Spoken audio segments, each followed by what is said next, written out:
Alright, so we got a really good one here, really intriguing fight. So we got Michael Chandler versus Dan the Hangman Hooker. Dan will be coming in with a 4-inch height advantage and a 6.5-inch reach advantage. That's a, sizable size advantage, if you want to call it that. He was a featherweight at one point, so that weight cut must have been hell for him. But yeah, he's still a pretty big lightweight. He's got a good training camp, trains at City Kickboxing with Israel Adesanya. They've had a lot of success recently. Obviously, Izzy, Dan's had a lot of success to a smaller degree. Brad Riddell, Kai Kara France. Obviously, Volkanovski, he's had a lot of success as well. So, yeah, morale, gotta say it's pretty high in that camp, as it should be. So, for Mike Chandler, so obviously he has, pretty good cardio, so it'd be interesting to see if this was 5 rounds, because Dan has shown a tendency to tire late in the championship rounds. But yeah, Chandler seems to push a good pace, seems to have pretty good cardio for a man of, his physique. I'm not saying anything, but yeah. So he is getting a bit of a step up in competition here. Obviously, playing with the big boys now, the UFC is not Bellator. Pitbull was probably the only legit fighter that he fought recently. Maybe Ben Henderson, kinda. I don't rate Henderson that highly. I think his game plan, the game plan to beat him, has been worked out a very long time ago. So, one sec.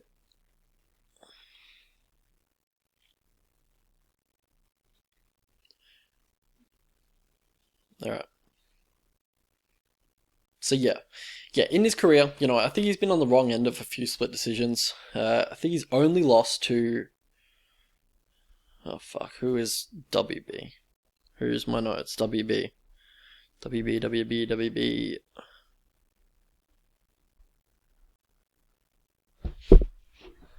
it, just check it. WB and Pitbull. So Pitbull, obviously, a very good fighter.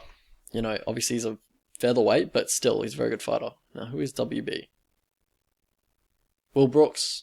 Alright, yeah, Will Brooks. He's a pretty good wrestler. So, that was who he lost to, but yeah, Will Brooks was on fire that night.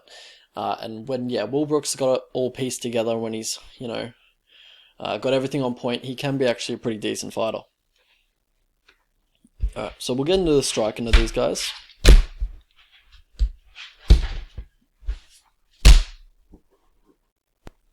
So we'll go Dan Hooker first. He fights very long. He's got a really nice jab. Obviously, he's pretty long for the division. Got one of the longest reaches in the division. And he will, rely on head movement instead of, keeping his hands up. His hands are low most of the fight. And he will take one to land one, but he has a, granite chin. But yeah, there are, long-term effects with that. Like, when will that chin start to go? Obviously, you haven't seen it yet, but it is a possibility in the future. So his favorite combination, definitely the jab, and then he'll go to a right rip on the body, and then he'll finish it up with a left hook up top. Caught James Vick with that, finished him with it, and he caught Dustin Poirier with that a few times. It's definitely, So body head, right rip to left hook.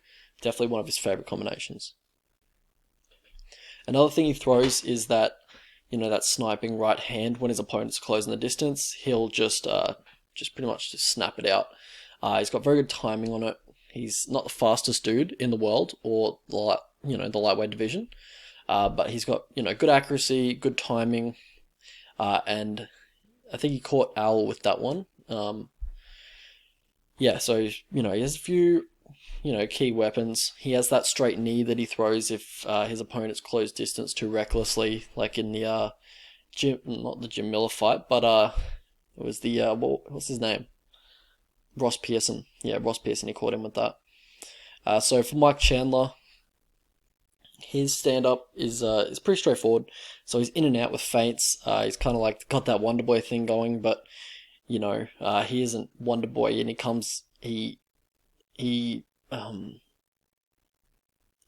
his in and out movement can be read pretty easily, whereas Wonderboy is kind of on the balls of his feet, bouncing, just kind of moving laterally. He's more linear, in and out, coming forward about half a meter, going back out half a meter, and just bouncing back and forth from that. So it can be read quite easily, and opponents can, kind of time shots on him. Also, he likes to keep his opponents on the outside of the two octagon rings on the canvas. He definitely likes to keep him on the fence, so he always has that option to shoot for a takedown.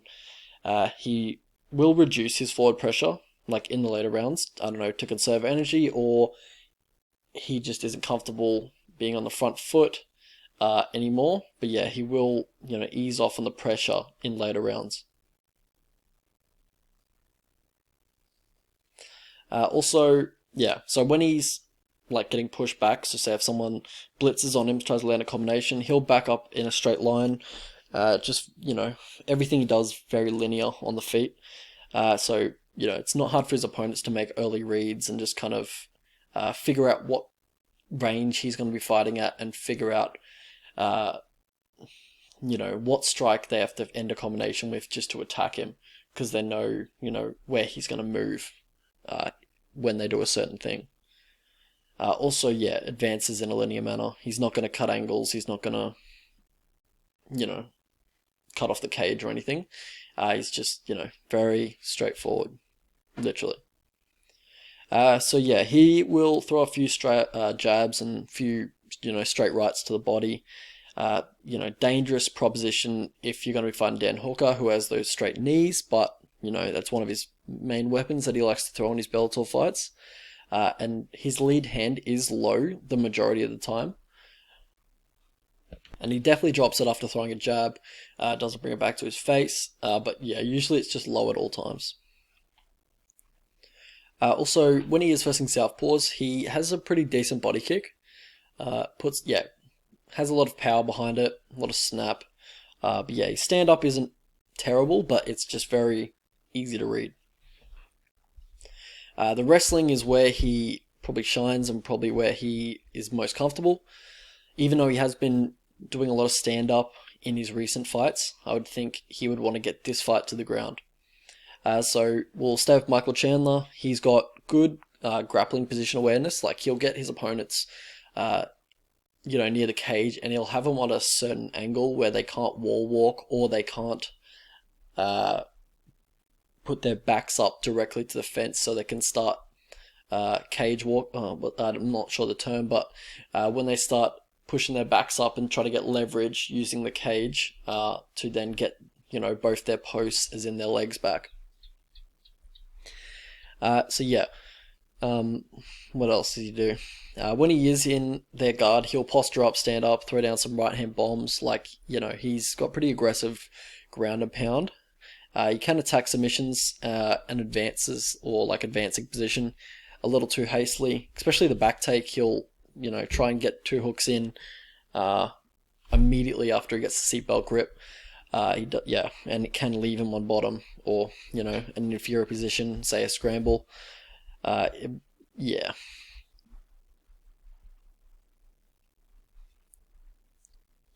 Another thing he does is use that front head pinch to reverse takedown attempts. Like, he's got pretty good takedown defense as a whole. He got the front head pinch on Benson Henderson and just pretty much reversed the takedown. Just kind of peeled him over.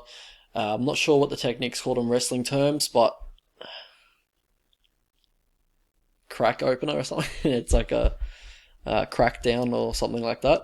But yeah, he is pretty decent crackdown. I believe that's the word.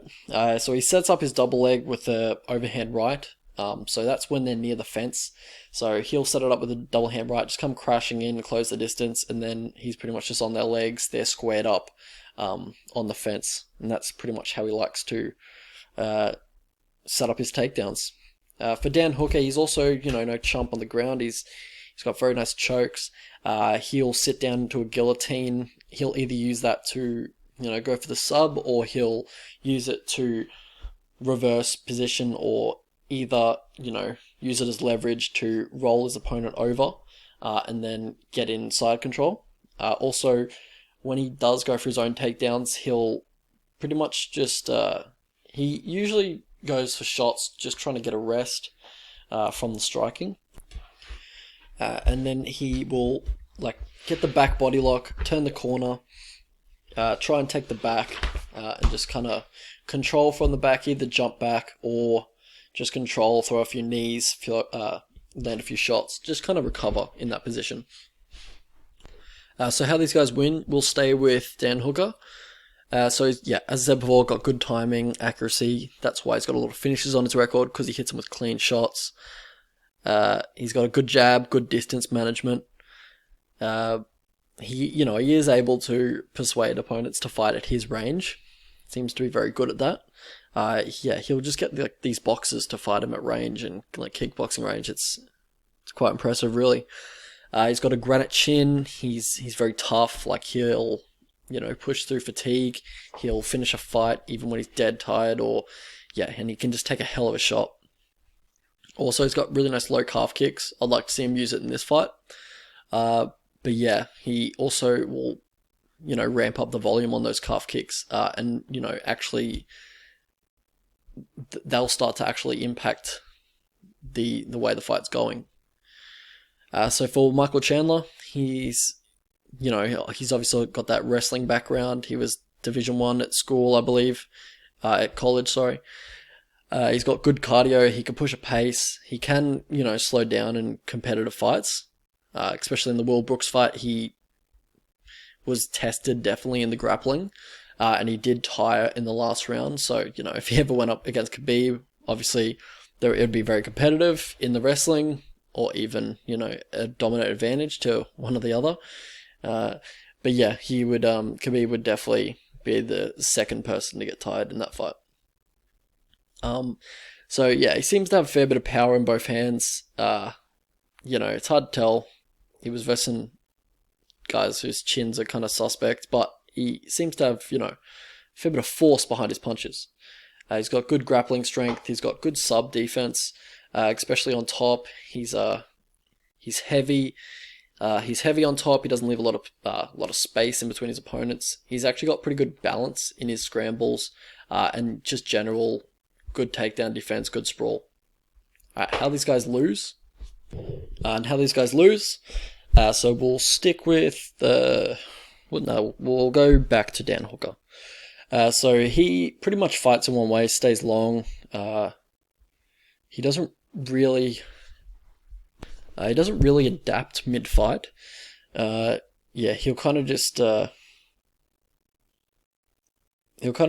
and lose the later rounds in most of his fights. Also he slows, as I said before, slows in the late third, fourth, fifth in competitive fights. When he is on the back foot, his chin is in the air. His hands away from his face, of course, as he keeps his hands low. But obviously that granite chin saves him. For Michael Chandler, he, on the other hand, has a little bit of a suspect chin, in my opinion. Been dropped a few times, been finished a few times, gets dropped a lot, quite frequently in Bellator when I was watching, and he's going to be facing much cleaner, much more polished strikers in the UFC. Also, he'll overextend on his right hand quite often. He eats a lot of jabs to the face, doesn't have the greatest jab defense. Obviously, he's so wide-based. And he's, constantly moving back and forth. Opponents just recognize the movement and time a jab. Also, he doesn't check a lot of leg kicks. He kind of just turns away from them. Also, he's very heavy on, that lead leg as he uses a wide base. So it'd be something for Hooker to look into. But the thing with Hooker is that he's never fought a wrestler, he's never been matched up with a wrestler in the UFC. So he's had a very fortunate run of fights in this little, hot streak that he's on at the moment. But he's never really faced a good wrestler, or even a wrestler at even that. Yeah, so there is a little bit of an unknown there. So yeah, he was getting out wrestled by like Jason Knight and like Yair Rodriguez like a few years ago. So his wrestling hasn't been tested since then. I'd really like to see where it stands at the moment. This fight will tell us. Yeah, with Michael Chandler, he seems to lost a bit of speed as well. Like earlier in his career when I was watching, he was, quite quick. Obviously, he's getting a little bit older, nearly 35. It's probably fair enough that he's losing a little bit of speed, but it was just an observation. So past to victory, we'll go with Michael Chandler. So yeah, obviously you want to get your wrestling boots on for this one. So catch a kick and work on a single. Dan will be throwing a lot of kicks, obviously a main part of his game plan. Don't get sucked into a brawl. Both you guys have power, but Hooker absolutely has the better chin. Don't fight at range. I'd probably say, pressure him a lot. Try and keep him on the outside. Try and employ probably more pressure than you usually would. Because you obviously don't want to be at range. He's just going to kick you, jab you, and you don't want to be. Yeah, you don't want to be where, Dan. He's pretty elusive. Like even if you keep him on the outside of the octagon lines, he's got good footwork and he's long. He'll clinch up. He'll start using knees if you try and clinch up. So yeah, just real heavy pressure. Don't give him any space to use his long limbs. And yeah, I'd say look to grapple here. So yeah, if Dan Hooker is going to throw some high kicks or he's going to throw some body kicks, or he's throwing some leg kicks, I'd probably advise this more on the leg kicks, but yeah, go for a blast double, try and time it well. For Dan Hooker, obviously, get that jab going, stiff jab, keep just try and bust up his nose pretty much. I think he had his nose broken recently, or maybe before in his career. So I think it might be recently. Maybe the Henderson fight? I'm not sure. Low leg kicks, obviously. Doesn't check him very often. Range control, throw the jab.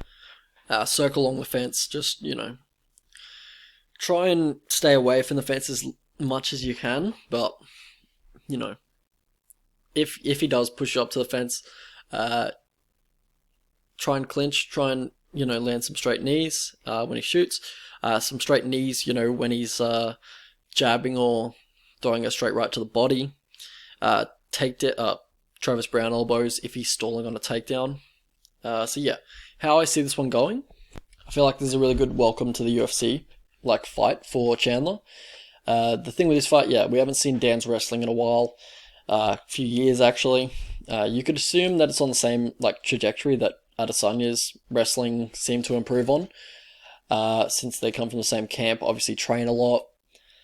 But we won't know until fight night, so that's the reason I wouldn't go crazy with this fight, betting size wise. Chandler will likely, wanna wrestle here, and he likely will be his game plan. So he'll probably stand for a bit after taking a few jabs, a few straights from Hooker. He'll probably start looking for the takedown. On the way in, Hooker can definitely finish the fight, catch him with a knee or, lock in a guillotine. On the feet, I think Hooker will be a little too slick. Obviously has a lot more variety. He'll set up a lot more traps, whereas Michael Chandler's a bit more straightforward. So on the feet, I've got to go Hooker. I think he knocks him out on the feet. Even on the way in, I think Hooker can definitely catch him with a knee or a guillotine. So my prediction, I think it's a very close fight. Not hugely close, but I think Dan Hooker wins more often than not. But I think it's more competitive than the betting line indicated when I was taping the fight, because I think Chandler was at $2.45 or something. So in my opinion, Hooker by KO is going to be my prediction. And what do you call it? So let's look at the betting lines. Hooker, what's Hooker? Nah, none of that. Probably the money line for Hooker would be your best bet if you like Hooker. I don't love it that much because I think he ends this fight and finish, and it can just be really frustrating. Imagine if in the first round Chandler gets his wrestling going and just keeps Hooker down for the whole round. I can see that absolutely happening. And there's a lot of what ifs in this fight, so I don't even think I'm going to bet it myself. I thought the line was going to go the other way. I thought Hooker's line was going to go down, and Chandler was going to be like at 270 or plus 170 by fight night. And I was going to say that's probably a bet, 1 to 2 units. But yeah, I think Hooker wins this fight upwards of 60% of the time. Just too slick on the feet, and just, has a lot of weapons on the ground as well, even in the clinch. So yeah, I think this is a tough welcome to the UFC fight for Michael Chandler, but he definitely could win. We just don't know where Hooker's wrestling's at.